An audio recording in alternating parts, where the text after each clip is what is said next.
Sadvaitam Savadutam Parijana Saritam Krishna Chaitanya Devam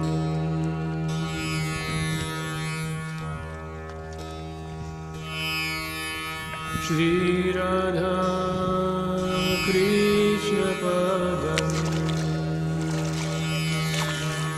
Sagana Lalita Shri Vishakhanditam Shah. In India, there is a tradition that when a person takes sannyas, he is committing official social suicide. Namaha, Swaha, Swaha, Swaha, Swaha, Tapta Kanchana. In old times, the sannyasi would go outside of his village, he would draw a line, he would step over the line and never again re-step over the line, return back to his village. He was done with worldly life. Since that tradition is based in Vedic scripture, we also accept the social order which is called Varnashram Dharma. Varna means occupation, ashram means place of spiritual cultivation. 4 ashrams are brahmachari, celibate student, grihastha, person who is practicing spiritual life within the family, vanaprastha, renouncing all family duties and preparing oneself for the last one, which is sannyas. And sannyas is the final stage of life where one develops and organizes their life in such a way that they disassociate themselves from any material activities and engage in the work of spreading Krishna consciousness. The sannyas vow is the ultimate vow that requires like everything. Everything ultimately has to be offered to that vow.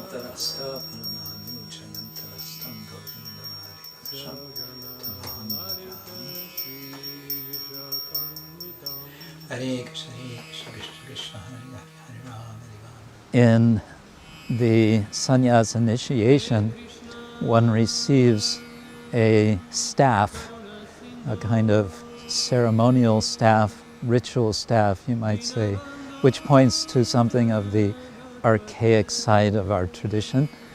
And this staff has 4 bamboo rods wrapped in cloth. 3 of these bamboo rods, represent mind and words. The 4th represents the jiva, the living entity, the self, which is making this dedication to use everything, body, mind, and words, in the service of the Lord, in the service of Krishna.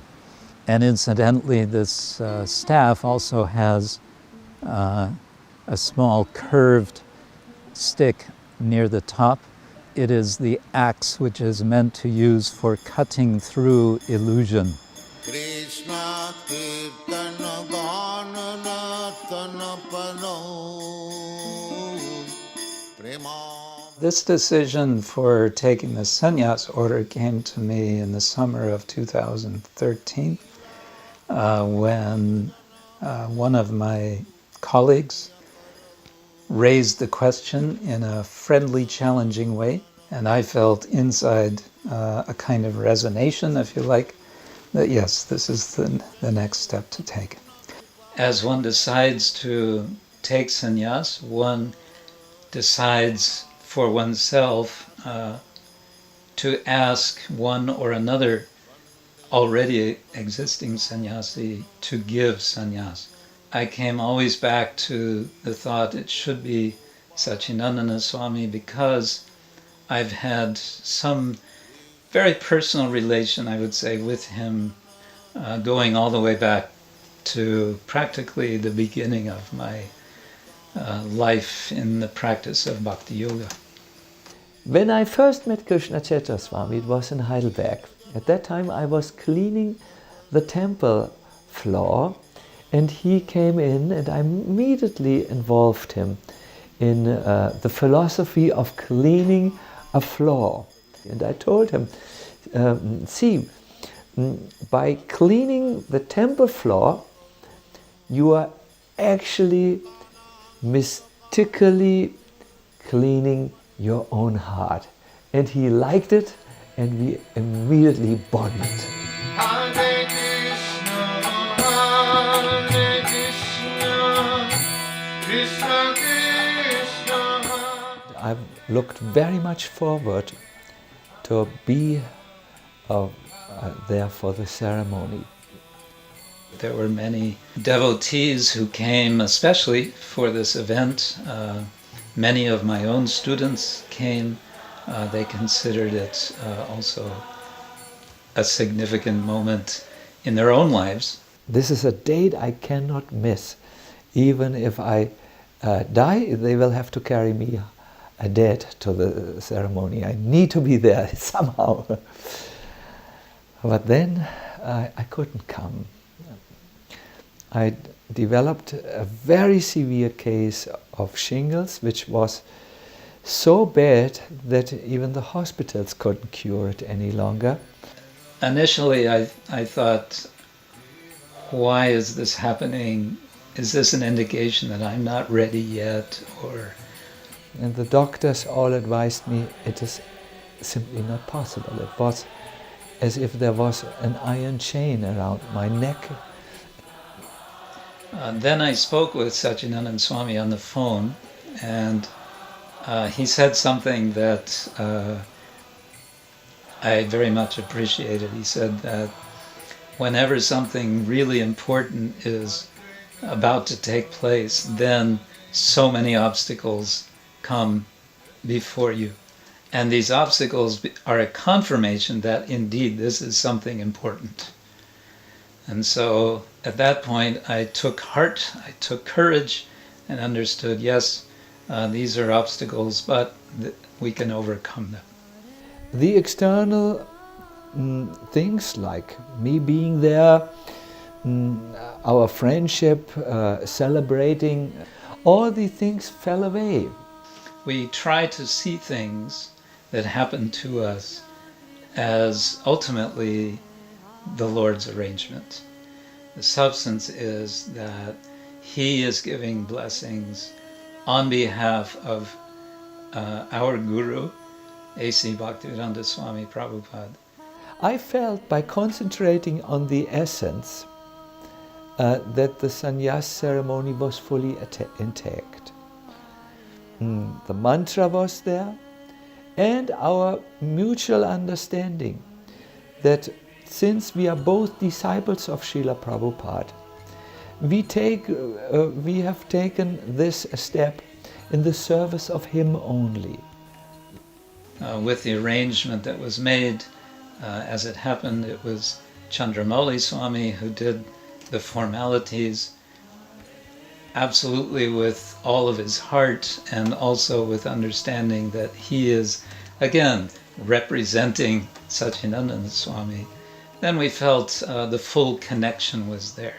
Then I decided I will address our Maharaj and the whole group in a magical way through the internet, and came on the evening to a broadcast.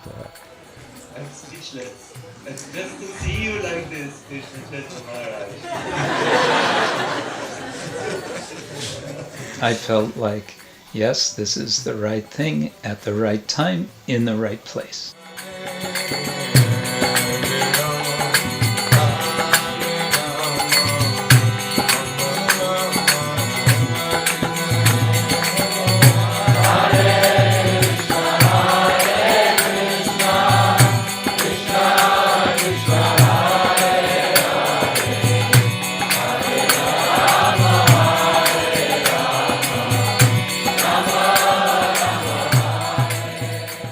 The the example that he is giving by his taken sannyas is that one can engage everything in God's service.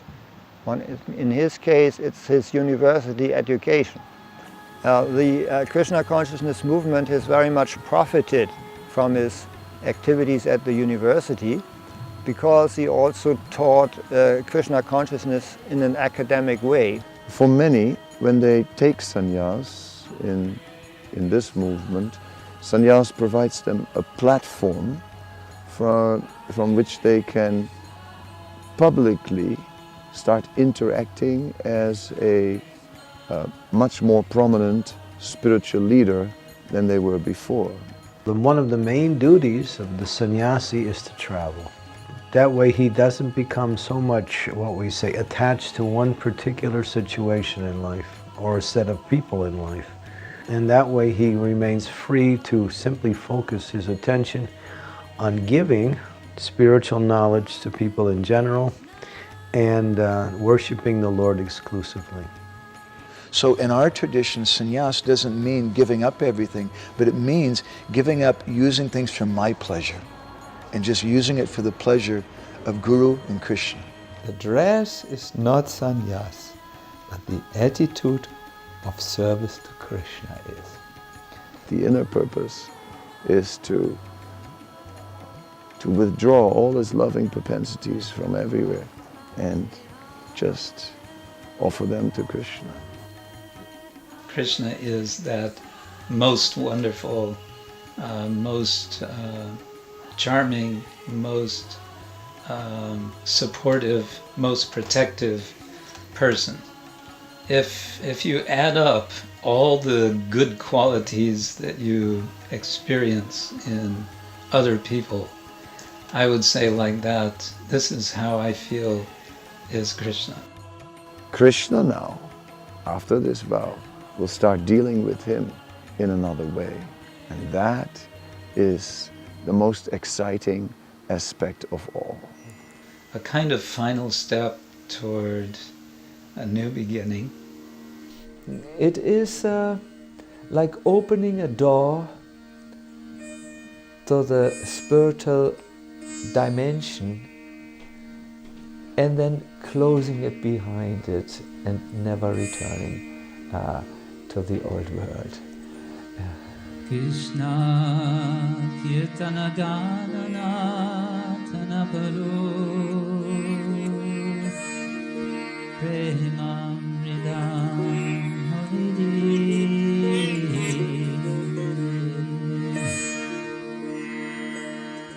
Dira Dira Jana Priyo Priyakaro